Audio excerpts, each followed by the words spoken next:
you to chat in your questions through the chat.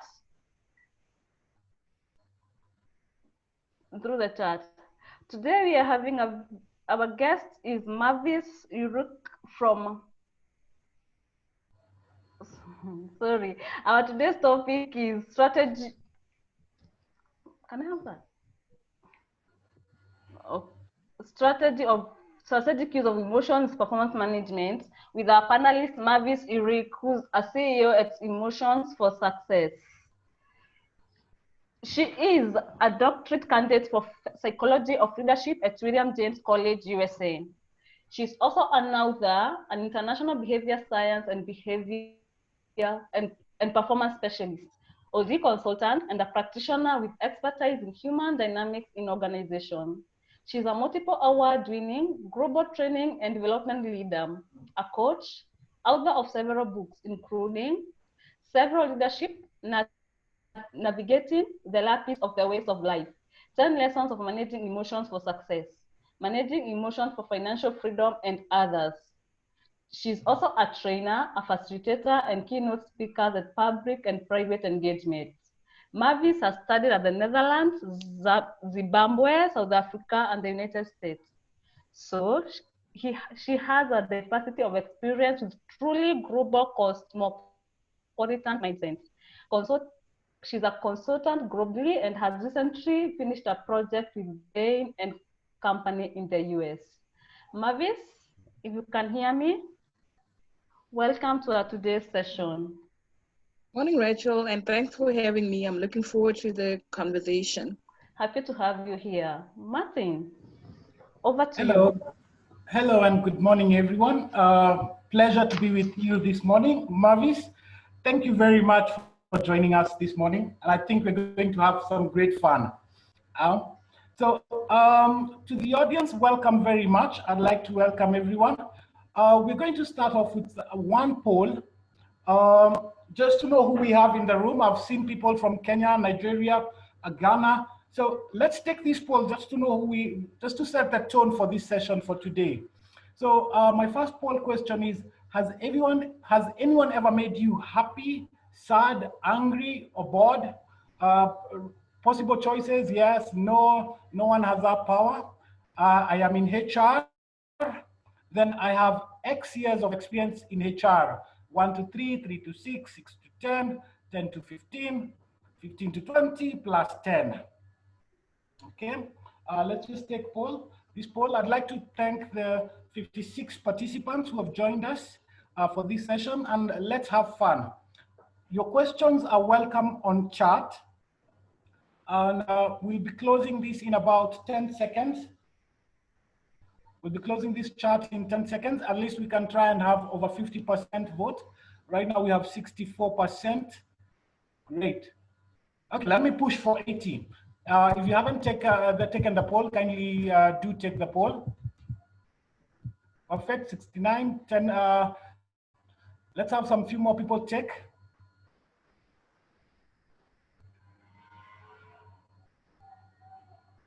Okay, I want to close. At least we have 57. Okay, one more, then we hit 80%.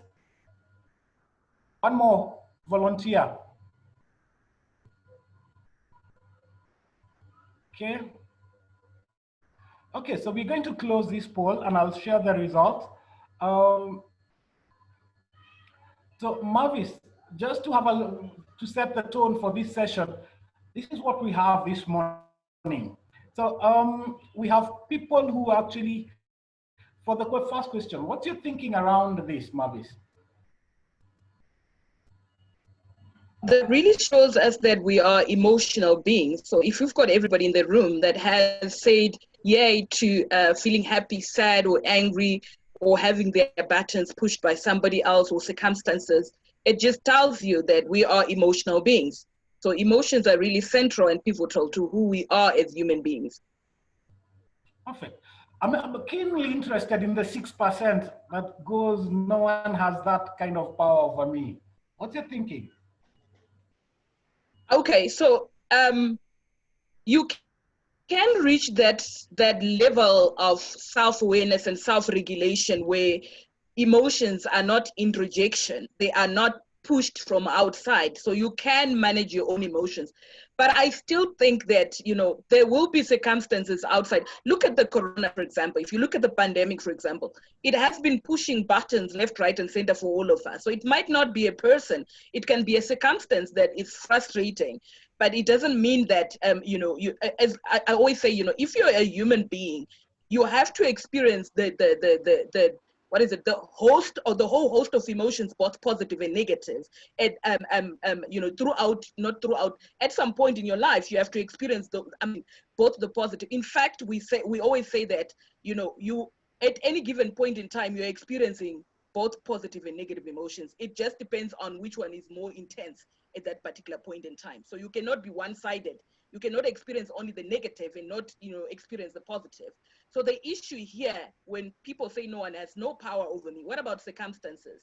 Okay, it can also be denial that, you know, we are saying somebody is not making us. Someone can cut you in traffic and that can kind of irritate you, or someone does not perform, does not do their job. It can irritate you. A child in the morning who's refusing to wear the clothes you're giving them, that can push your button. So for us, I think it's an issue of, are you aware of the impact of what is going on around you? Are you in denial, or you have reached that level of awareness, which only we're talking about only a 1% of people in the global world who have reached a self-transforming mind to the extent that they can't actually be, not that they can't be triggered, but they can easily self-regulate, right? So it's a 1% of people globally that have reached a self-transforming mind that are able to be less disturbed, emotionally disturbed. They are not easily disturbable emotionally, if that makes sense. Okay. Just to expound this a little bit further, maybe you can share with us your opinion.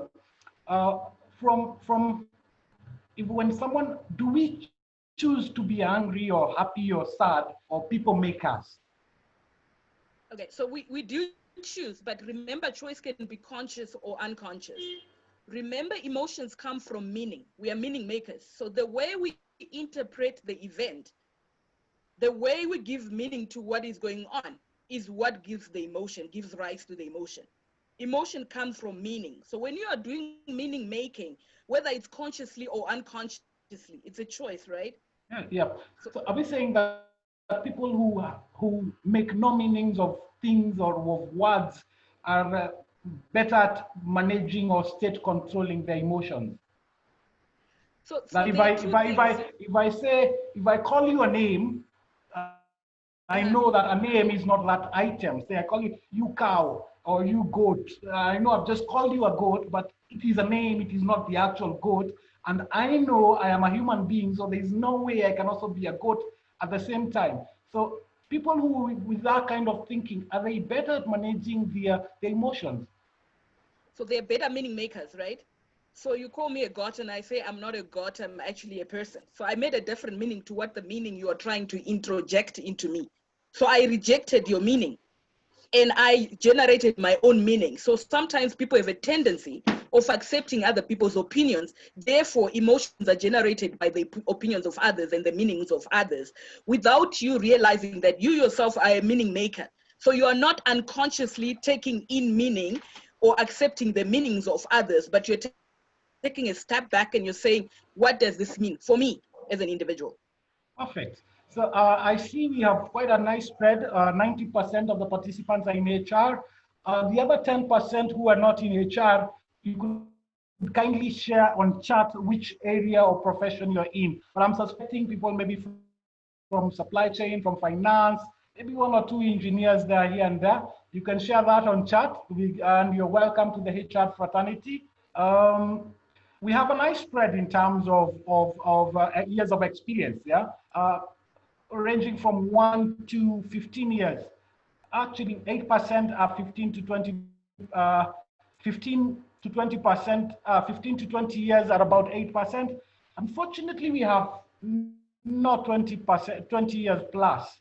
So just before we get into this session, I'd like to start our session with something small here. Just a 1 minute, just a 2-minute clip, and kindly let's watch this and then we pick up this discussion.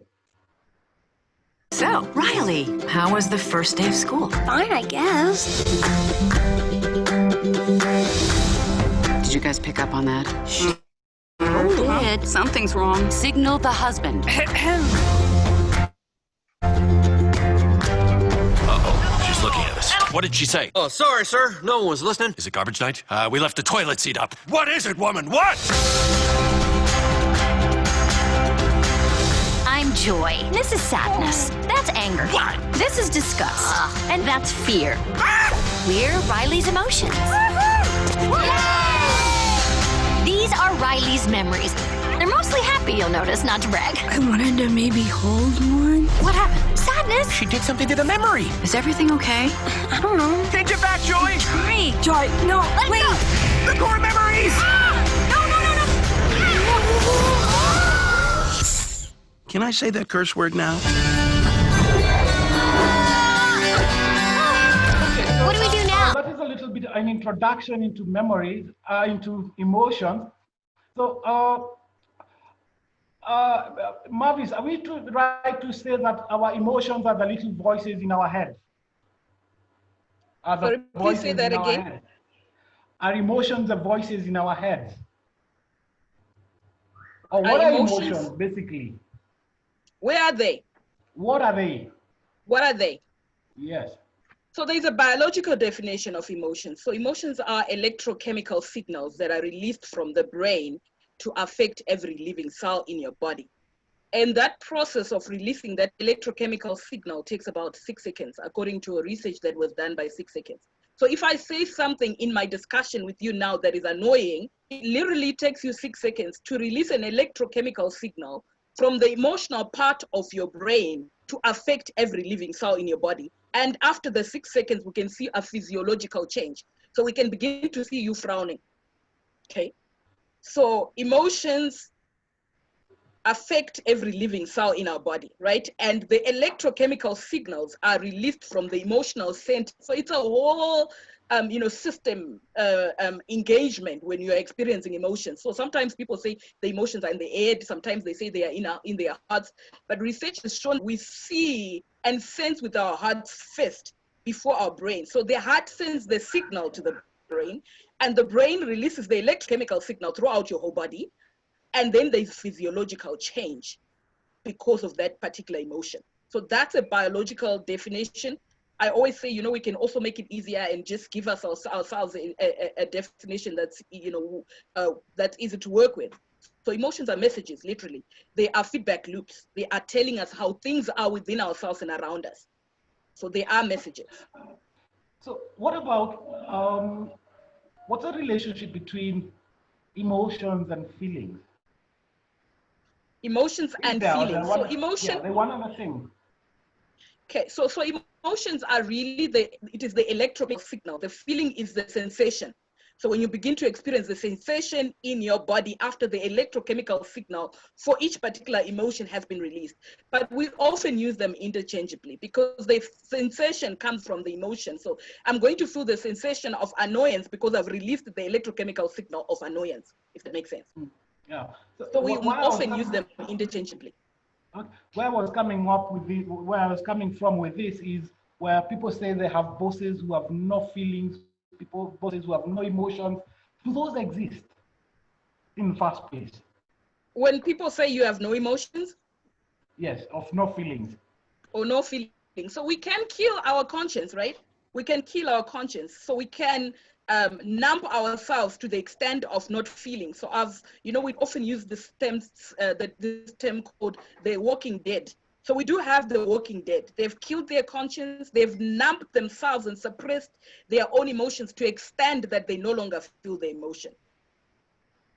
Okay, so you do have people who have numbed themselves as a coping mechanism, but now they no longer they cannot feel the sensation anymore because of how they have numbed themselves to feel from feeling. And those are the ones we call the heartless, or there's another name for them. We call them what? Are those the ones we call heartless, or there's another name for them? Yeah, so I said we often call them the living dead. Okay, so the walking dead. The walking dead. So now, the premise of this discussion is the strategic use of emotions in performance management. And I think just a quick one: who in the audience are either preparing for performance appraisal or performance reviews? It's July. We are finishing the quarter. If you're running one, yes, type a Y on chat. No will be later. Okay. Perfect. Okay. So, Mavis, right timing. People are doing performance appraisals. So, just to share a story, I remember once when I was doing a performance appraisal, and we were seated in a boardroom that was glass bordered, and it was me and I was the sales manager, and I had one of my teams was doing the performance appraisal for, and it was going all well. So you can imagine, and the room is filled with people who can see inside, but they can't hear what is going on, and they see a discussion is going on, and then they see people stand, and you can tell this is gone haywire, this is gone south. So how do we use emotions or strategic? How can we then use these emotions in performance management, as you would like to share with us? Let me ask you, or let me ask the participants rather, and say, how many of you, or how many of your organizations or people in your organizations look forward to your performance evaluations? And how is the emotional state of your teams or your organization, the pulse, the emotional pulse of your team during performance evaluations? Are people excited about your performance evaluations? Please tell me, type in the chat box. Do people look forward to your performance evaluations and performance appraisals? Low. Yeah, never. Okay. Low. Okay. 50%. Okay, no, I have never come across an organization that has people that are excited to look forward to their own performance appraisal. And the question is, let me say, our performance on anything depends on how we feel about it. Why is it that people fear performance appraisals? Why is it that during performance appraisals, the emotional climate is very tense? Why is it that after performance appraisals, anxiety levels go up in the organization? And then if people have the anxiety high, anger from the performance appraisal, are you assuming that after my performance appraisal and I'm feeling anxious or angry about the feedback I got, do you think that I'm going to be performing? So I've seen people go from high performing to dropping to a low performer because of a performance appraisal, because they had their own expectations about what that would look like. And then also because it doesn't help that, organizations wait after 3 months or half a year to give me feedback, yet feedback is supposed to be regular. And feedback is actually supposed to be used to improve performance. Now, if the feedback you are giving on performance appraisal is dimming or it is lowering the emotional state of your employees, do you think it's helping to improve performance? Highly unlikely. So I don't know why we do performance appraisals and we know that we're just going to be ticking people wrongly. And then after that, people will have so much anxiety and anger, it actually reduces their own performance.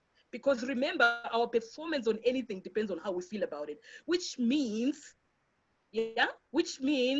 for people to perform, we have to manage the emotions. When we give feedback, it should be feedback that is not generating negative emotions, because when people feel negative, they are unlikely to perform. So how do we use emotions strategically throughout the performance management cycle? And we are mindful of it in the process, that we are not triggering, evoking the negative emotions because we know people don't perform when they're feeling angry, they're feeling not excited, or they're feeling anxious about the feedback that they just got. I don't know if I answered you much. Yes. So there was a question from the audience about the model for, is what we are discussing here emotional intelligence, or is related to emotional intelligence, or it's typical in a field of its own?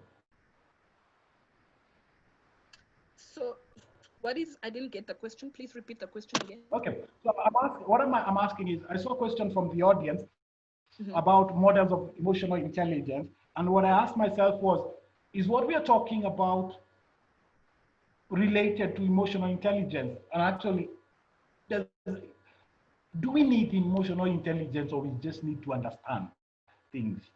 Precisely. So emotional intelligence is the ability to manage your own and other people's emotions, right? It's the ability to manage your own emotions and other people's emotions. And you can also say it's the ability to use your emotions strategically. When you are able to use your emotions to achieve your goals or the goals of the organization, then we are talking about that ability to manage yours and other people's emotions. So yes, we're talking about emotional intelligence, but I am, so emotional intelligence will have different sort of dimensions, like your self-awareness, your self-management, your social awareness, and your relationship management. But I'm just saying, let's take this a step further and say, yes, emotional intelligence is critical for all of us. But what we have often seen in organizations is that we neglect emotions. We don't even talk about emotions. Think about it now. I've been busy doing some, consulting with leaders in organizations. And I've been asking them if they are doing their health and safety plans to go back to work. They do not have psychological plans, which means they are not accepting, or they are negating the fact that people are going through psychological strain, which is the emotions because of the pandemic. So we are just saying, get on with it. So we have in organizations where, the issue is we don't talk about emotions, we don't table them, if we say check in, we say, I'm giving you 30 seconds to check in on your emotions. So it's almost like emotions are a non-discussable in an organization. Yet we know that people are driven by emotions. Yet we know that when we can manage emotions and use them strategically, which means use them to achieve our own objectives, be strategic about it, it can help us to achieve our own goals rather than neglecting them or making them a non-discussable in the environment. So when we say strategic use, we are saying, let's discuss and talk about the limiting beliefs around emotions, that we should not talk about them, or they interfere with work, or they take time. So we're saying, within the organization, you need to understand that emotions are pivotal to drive performance. So how can you, your organization, your leadership team, make use of emotions strategically to achieve the organizational objectives? Okay. Let me just ask, so how is emotions strategically in performance management? And maybe before you answer that, to the audience, I'd like you to share your recent feeling or your recent emotion after your performance review. Were you happy? Were you sad? Were you angry? Share with us emotions that came after your performance review. Okay, anyone who was happy? Yeah, sorry? Are you asking this to the audience? The audience, yes, to the audience. Okay. Confused, I love that. Disappointed, I love that. So why do we keep on doing things that hurt people's feelings? Okay. Demotivator, look at that. Low morale. Okay. Confused, unfinished. Sure. Okay, not satisfied. So, Mavis, how then can we use, as managers, how can we use emotions strategically when you're doing performance management? Okay. So we need to understand that, human beings are driven by emotions, and our performance on anything depends on how we feel about it. So if you look at the organization, it is interested in productivity. Organizations are performance-driven entities, right? We are interested in productivity. We are interested in time organization.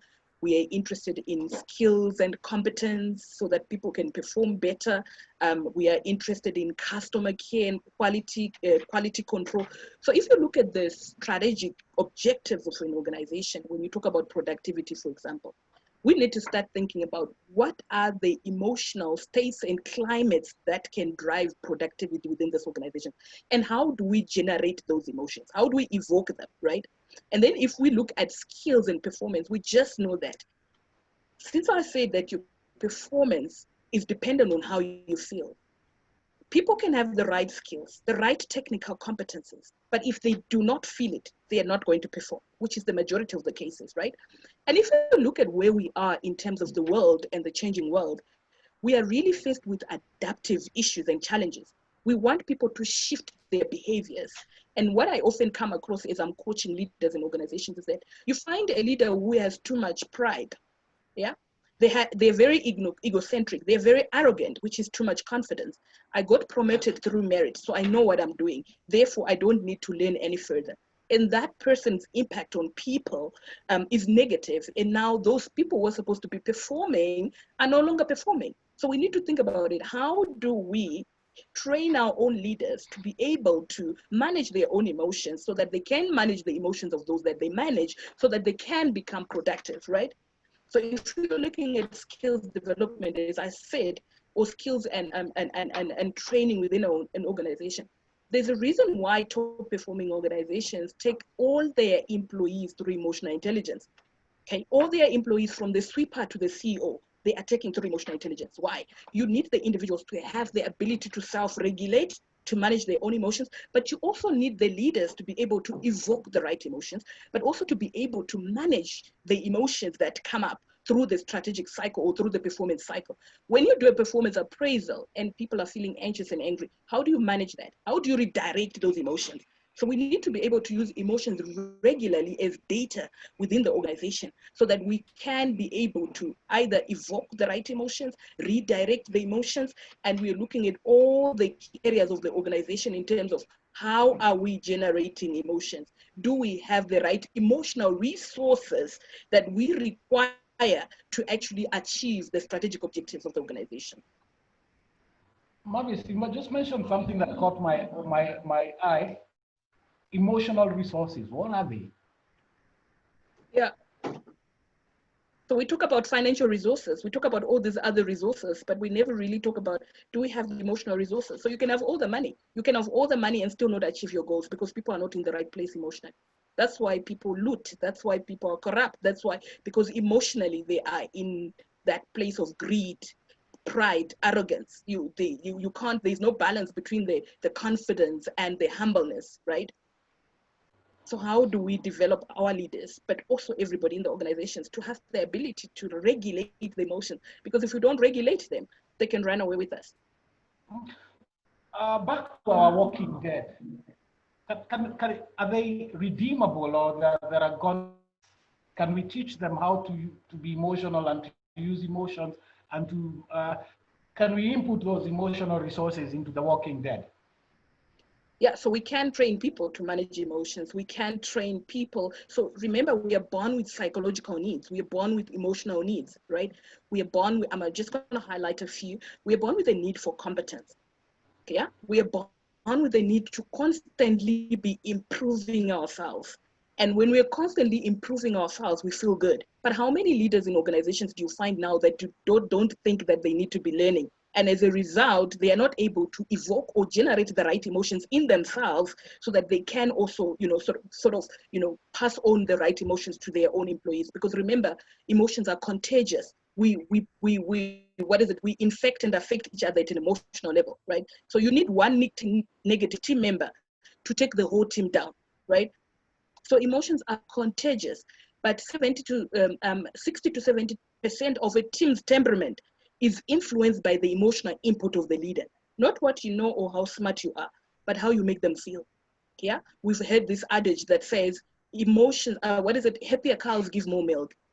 And I would challenge the ladies here. You know that if you have a child and you are happy, the milk just comes out like that. But when you are stressing, your milk doesn't come. You literally have to sort of squeeze your breast to let the milk come out. So negative emotions can be counterproductive, yet positive emotions can generate productivity. We can train ourselves, and we can train everybody in the organizations to manage their own emotions. It's unfortunate that the majority of us have never been really schooled around emotions, right? So we see them as things that interfere with our performance. We've got these limiting beliefs around emotions, so we don't engage them as a result, or we are afraid of them so that we don't actually use them resourceful. So remember, all emotions are good. I mean, they're neither good or bad, they are in fact, right? Feeling angry is not bad, right? It is what it is. So all emotions are acceptable, but not all behavior is acceptable, right? But we can use any emotion strategically. We can use anger to achieve our goals if we use it rightly. Yeah. Okay, great. So I'm just thinking, what maybe is broken down is performance management. Why do we have people work for a month and then come tell them what they were doing wrong, they can't do anything possibly about it. It's at the end. So is it the performance management system that's broken down and not emotions, possibly? I think it's a system that's broken. So if you go into a performance management where you're supposed to be giving someone feedback to improve, remember I said to you, we've got a psychological need for competence, which means we need to be improving ourselves all the time. But if after the performance appraisal or review, I no longer want to work or improve myself, then it means something has gone wrong, either in the way it was framed or the feedback, but also either it is being used as a, get back to you. So I'm using my emotions as a manager to try and sort of attack you or put you down or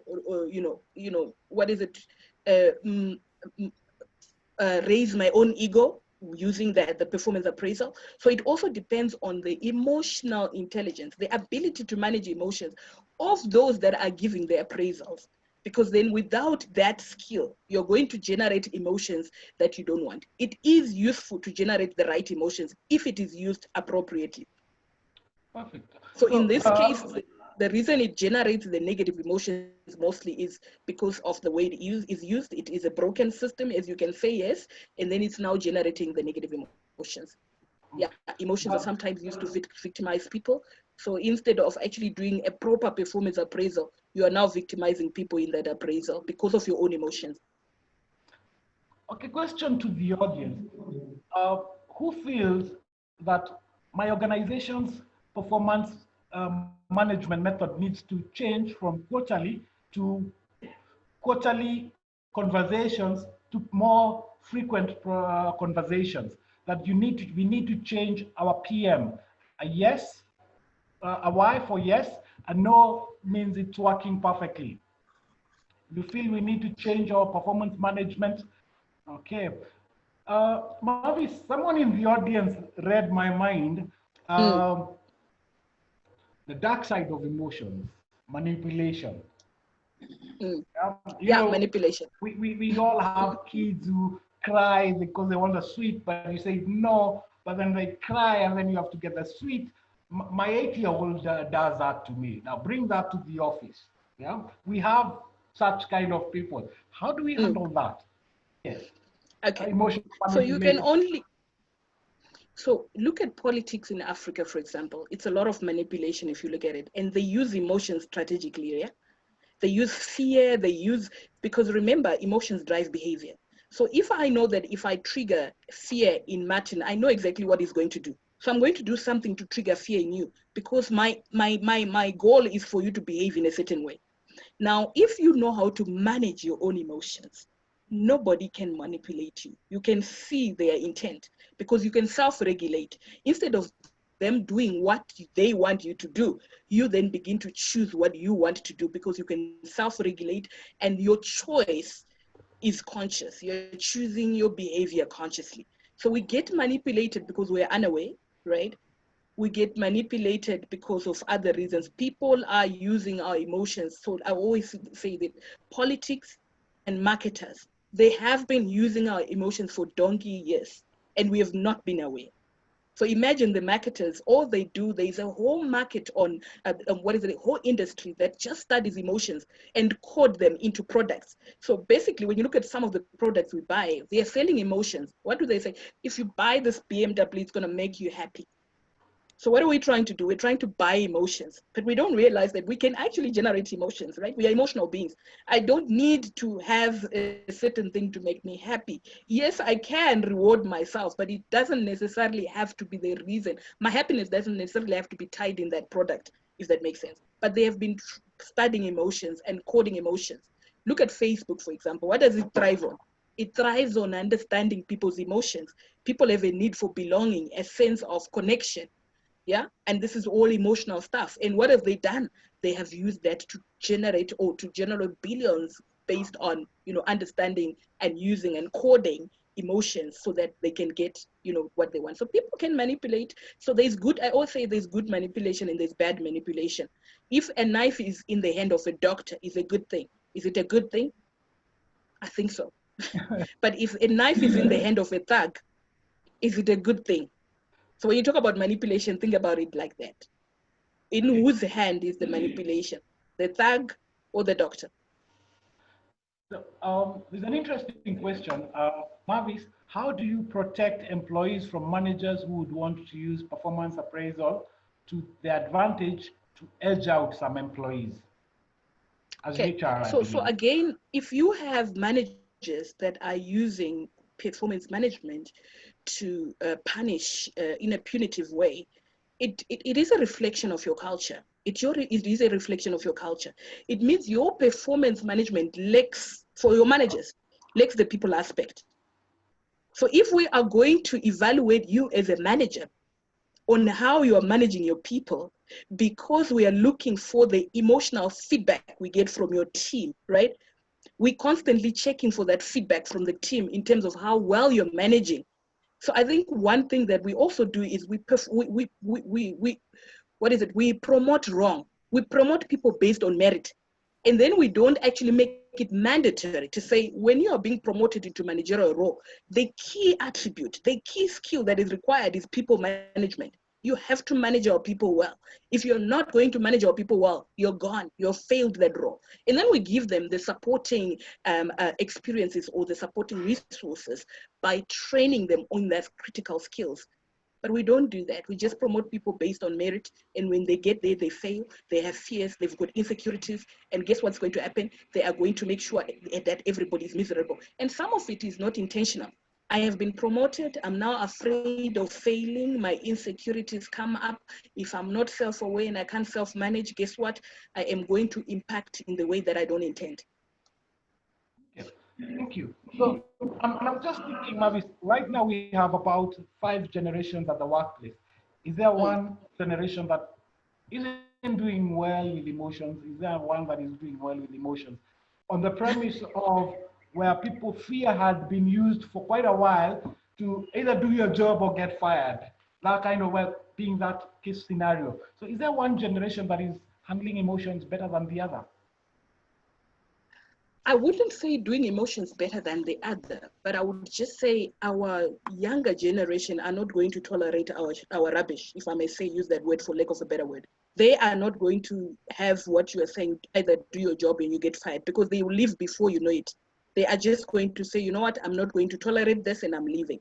And that's why we find that it's difficult to sort of retain our younger employees, because they will not tolerate that nonsense, right? Okay, so I don't know if that is a good thing or a bad thing. So I wouldn't actually say they are doing it well, because also sometimes, sometimes you need to, learn how to develop the emotional muscle, sometimes by tolerating the rubbish. I'm not saying it's a good thing, but sometimes it has helped us to grow as people because of what we have had to tolerate as people. So we have built that emotional muscle. So I think because they are not patient also to sort of learn and develop the emotional muscles, the question then becomes, how are they ever going to train the emotional muscles? Because it might not be work, it might be life itself. Life itself presents challenges to us. And sometimes if you do not have that emotional muscle, it's easy to emotionally fracture, right? It's easy to become emotionally volatile at any given point in time. So the question is, I'm not sure if I can say there's one that does, because all of us have got our different challenges, and the way we react is probably, different. Oh, perfect. So I'm seeing some few questions. There's a notion going around about performance management being more of a revenge tool for managers. How can we handle that? Okay, so as I said, if your managers are using performance management as a punitive tool and they're getting away with it, it means in their own performance management system and review, you have not put in the people aspect, so that you're not measuring them, how well they are managing their people. Because then if I am being measured on that, right? I'm being measured on that, I'm going to make sure that I do my very best. So what we often do in most organizations, people get promoted into managerial position, and we still reward them or evaluate them on the targets, which is the objectives, the performance objectives we have. We don't include in the objectives the people aspect to say, how well are you managing your people? And we are going to be managing that, and we're going to be evaluating you on that. And your people that you manage are going to be evaluating you on that. So there's accountability. So there's a missing accountability in terms of our managers that we promote and put in place of management, so they can then become, they can victimize the employees because they are not being managed on that themselves. They are not being watched. They're not being evaluated. It's not a key requirement. It's not a key performance attribute for them. So that happens. So again, I think what we realize now is that leadership development becomes very critical. What is your leadership development plan for your leaders, for your managers? If you're not developing your leaders, and if they think they themselves are smart because they were promoted, and if they feel insecure because the employees who are below them know better than them, and they try and thwart the ideas that are coming from the employees instead of them actually, being able to facilitate that the employees and their teams are more collaborative, are more creative, they are solving problems, then we have an issue. So the leadership development aspect is very important. Ask yourself, what is the leadership development program in your organization? Is it developing the right leaders? Is it developing the right skills for our leaders to begin to be, facilitators, of psychological safety, facilitators of the right emotional resources that allows our organization to achieve the strategic objectives? Great. So I'm seeing a question here from the audience, from Sharon. How do you tell your boss that they need to handle their emotions?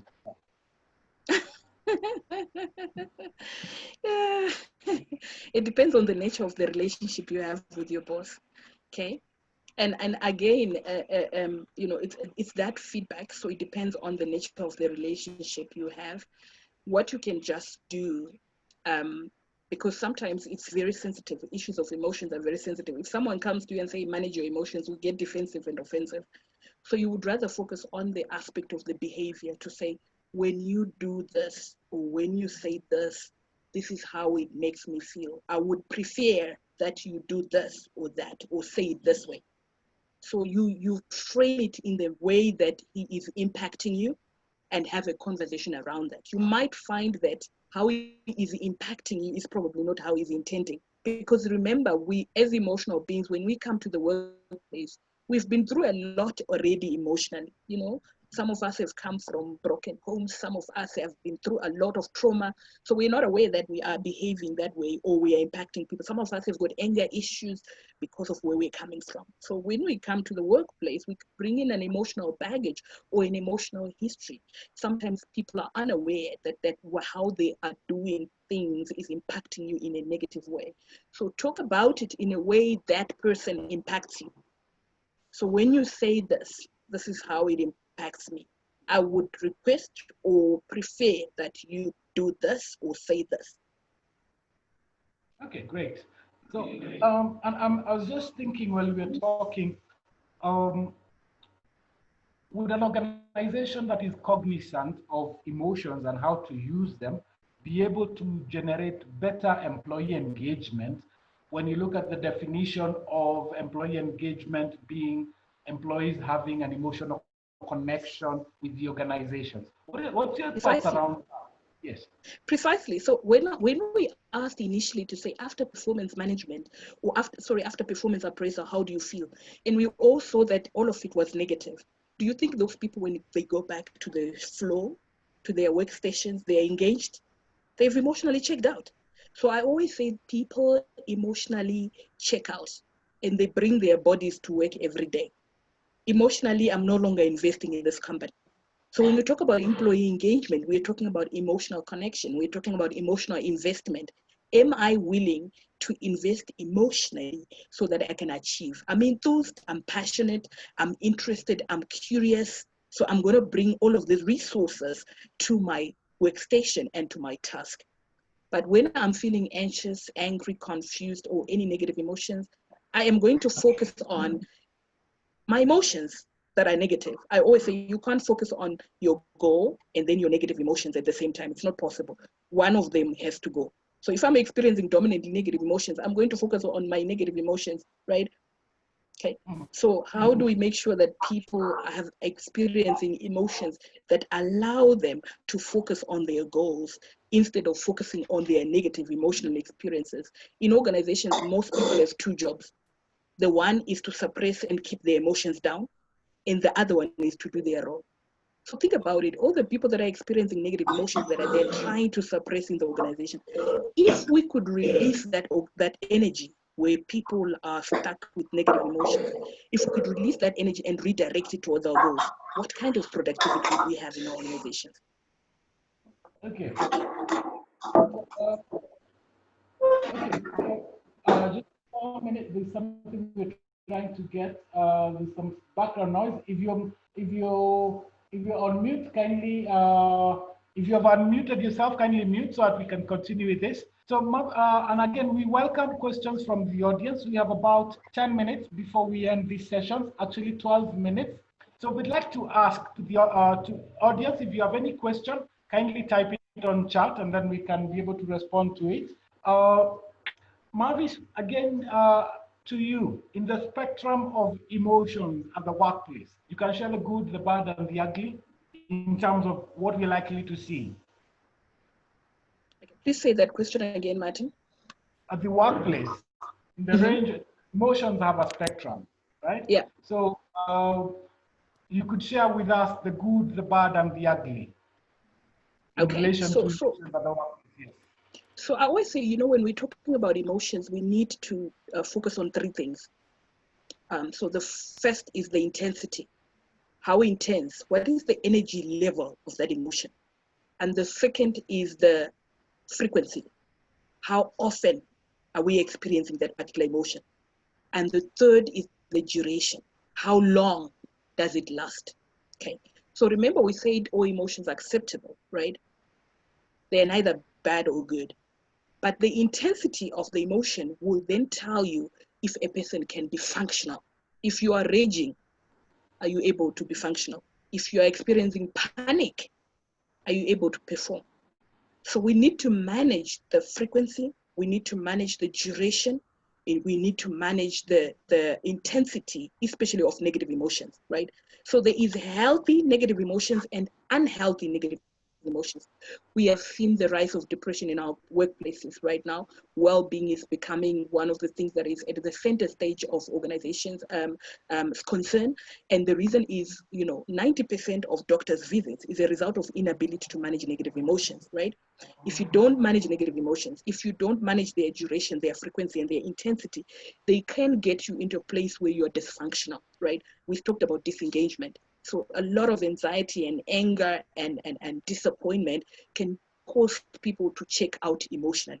So we need to manage. Remember, we said emotions, both positive and negative, they are neither good or bad, but they can be dysfunctional and they can be unhealthy based on the intensity. High intense negative emotions can be dysfunctional and they can get in the way for performance, right? So let's look at emotions as healthy or unhealthy. So the issue here is not to try and get rid of negative emotions from the workplace. It's not possible. We are human beings. We will experience at any given point in time both positive and negative emotions, but we need to manage the levels, the intensity, the frequency, and the duration so that they don't become unhealthy and dysfunctional. Okay, something very interesting. Two things have come up as you. One, I'm seeing someone has brought up toxic organizations, right? And just before you get into toxic organizations, aren't we the ones who are creating those toxic organizations as HR by allowing the toxicity to go on? And isn't emotions part of culture? And so what can we do as HR? What's our role there in terms of toxic organizations? Yeah. So what is your role as an HR professional in terms of that culture that is toxic? Yes. And do emotions play around an organization being toxic? So remember, role is not blame. But as HR practitioners, if we are able to have data, remember our leaders and CEOs want to see data, they want to see information, and this is data that is useful for your own organization. If you are able to collect the emotional data and you are able to actually, show that, when people are feeling negative, they are not performing, right? When managers are doing this is what people are feeling, and people are getting disengaged. So if we are able to use emotions strategically, use them as data. I was doing a strategy session with one leadership team here in South Africa. And as I was doing the strategic team, what I said to them, let's bring in your wellness organization. So they outsource wellness organization to, places like Momentum, Discovery Health, ICAS. I said, let's bring in your wellness partner where your employees, when they have psychological issues, go to. So we brought in their partner, and their partner showed to us that the people that came with issues had issues of bullying. So it was issues of bullying from the leaders, so stress levels from the organization. So these people are breaking down, and they're breaking down emotionally. And where are they going? They are going to the wellness department. And I said, let's look at these things, right? If bullying is causing our people to get stressed as a leadership team, what do we need to actually do? Because sometimes you need to bring in data. Because if I had actually said to them, you have an issue with bullying, yeah, people can get defensive. But I brought in their partner, and there's data there, there's information. This partner was able to lay out and say, these are the issues monthly that are coming, and these are the reasons why people are coming to us. And now we said, let's have a conversation. Now let's have a conversation. This is real. This is happening. This is an output of your own system. How do we fix this system so that we begin to correct it? Perfect. So, and I'm just thinking, question to the audience. Your organization is data-driven. Yes, we use data. No, we are getting there. So why an N? Why means your organization is data-driven? You can share that on chat. That yes, my organization is data-driven. Okay, great. Now, Mavis, thank you very much. I've just picked a new word there, emotional data. Now, question to the people who are responding that the organizations are data-driven. Are we collecting emotional data? Or now Thank you for that. Thank you for that question, Martin. And I think now the emotional data is something we add on into our HR analytics. Because I think we've been talking about HR analytics for the last 5-6 years. And unfortunately, I've had emotional data for the first time today. Yeah? So thanks for that. Now, the last discussion, Mavis, we have about 5 minutes. So I was reading something about respect in the organization. Can emotions portray respect or disrespect to employees? And the premise being that employees that feel respected are more productive than those ones who feel unrespected. Yeah. Well, so what's can the range of emotions be used to create respect or disrespect? Yeah. Or emotions that just have and we move on. Okay, so people will feel disrespected based on the behavior that is what is exhibited, right? So either what I say, what I do will show whether you are respected or not. But remember, what drives behavior is emotion. So when I am feeling that I'm better than you, I am, I feel arrogant because I am the manager, then I can disrespect you. So it's an issue of the emotional content. Very true. So our emotional content will determine whether we respect people or disrespect people, and our ability to self-regulate. Are we able to manage our own emotions, right? So emotions are pivotal in terms of whether we respect or disrespect people. If you are unable to manage your own emotions, you are likely to disrespect people. So sometimes people can do things that can trigger you emotionally. And if you are unable to manage those emotions, you can say things that are disrespectful or do things that are disrespectful, right? So emotions are pivotal because emotions drive behavior, right? Now, I'm seeing a very interesting discussion on chat about how we collect data for emotional data in the organization. So currently, So currently you can use the surveys. Someone was talking about satisfaction surveys. You can use the psychological satisfaction surveys as well. But there is actually a tool or an app currently being used by one organization that I've contacted here in South Africa. So what they have is an app that actually can help you through self-report of the emotional experience, but also through checking the task, how someone is performing and how they are doing. You can actually pick up from the whole process of this particular app in terms of how people are experiencing emotions. Also the 360 feedback from others. So this is actually an app you can use either to get feedback from others about an individual, but also from them self-reporting, and then also from their own performance. So it gathers data from the goal we are trying to achieve, because remember, goals are containers of emotions, right? And we said our performance on anything depends on how we feel about it. If I'm going to take today 4 hours on a task that I usually take 1 hour, it's an indicator. It can tell us where I am emotionally. So there is currently, what I can do is I can share with you, Martin, later on. There's this particular organization at the moment that I know of that has got this app for organizations that they can actually be able to collect, real-time emotional data on a constant basis. Okay, so we will pick that from you, and then we can share as we share to the recording of today's session. Now, there's something that has come up about right now. How do you handle emotional blackmail as a manager?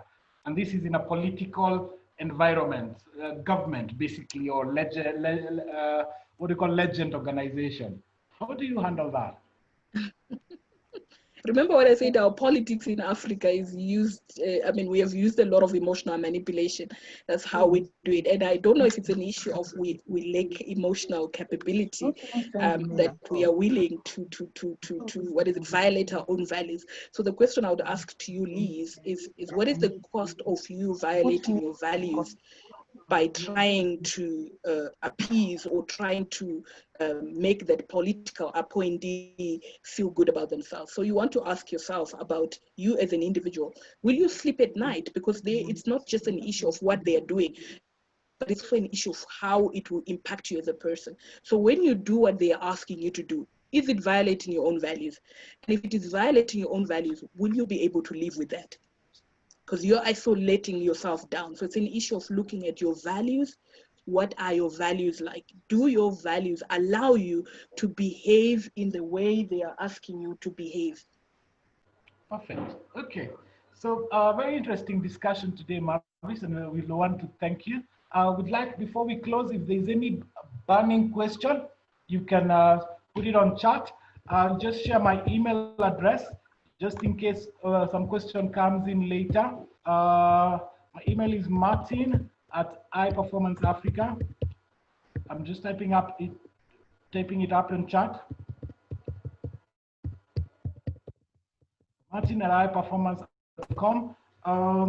So there's someone who asked about books to recommend for reading. What I'll do is I'll compile a set of books and I'll email them to Martin, and Martin, maybe you can circulate. Perfect. So you can read stuff on Daniel Goleman. There's a lot of books on Daniel Goleman on emotional intelligence, but I'll also just compile a couple of more that you can use. Perfect. Okay, thank you very much, Mavis. I'm seeing that there is no question. Maybe your last word, as we 1 minute, last word before we Mavis.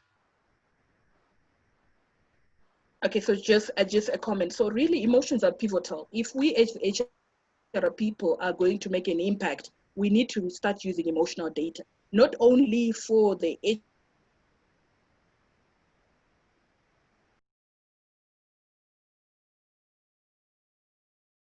admin strategically in our organization to drive performance. We need to start having conversations with leaders and managers in our organizations about emotions and how to create that emotional culture. That a culture that is not limiting in terms of making us feel like emotions have no role or place they play in performance management. Perfect. Thank you very much, Mavis. Now, as we wind up, we'd like to thank everyone who has participated. And tomorrow's session is titled All in a Day's Work for HR, the good, the bad, and the ugly. We'd like to welcome you for that session. And Would like to request the audience on a rate this session on a rating of 1 to 5, with 1 being the lowest, 5 being the highest. Kindly share with us your rating, your feedback, that we're able to improve these sessions. Okay, thank you very much. Thank you very much. And we'd like to thank every one of you. And tomorrow's session again with Lisha and Goliath, and the second panelist will be from Nigeria. So we'll have two perspectives, female and gent. This is what we do every day. We are HR. So what are the good things we've come across? What are the bad things we've come across? What are the ugly things we've come across? That is our discussion for tomorrow. Marvis, thank you very much for your time, and we really appreciate you. And I think everyone here appreciates you from the ratings we're getting. A lovely discussion, and we've enjoyed it, all of us. To the audience, thank you very much. And we'll see you again tomorrow morning at 11 o'clock East Africa time, 10 o'clock South and Central Africa time, and 9 and 8 o'clock respectively for our friends in Nigeria and Ghana. Thank you very much, everyone, and have a lovely day. Marvis, thank you again. Thank you, Martin. It was a pleasure to be here and with everybody else. Thank you, everybody that joined. Thank you.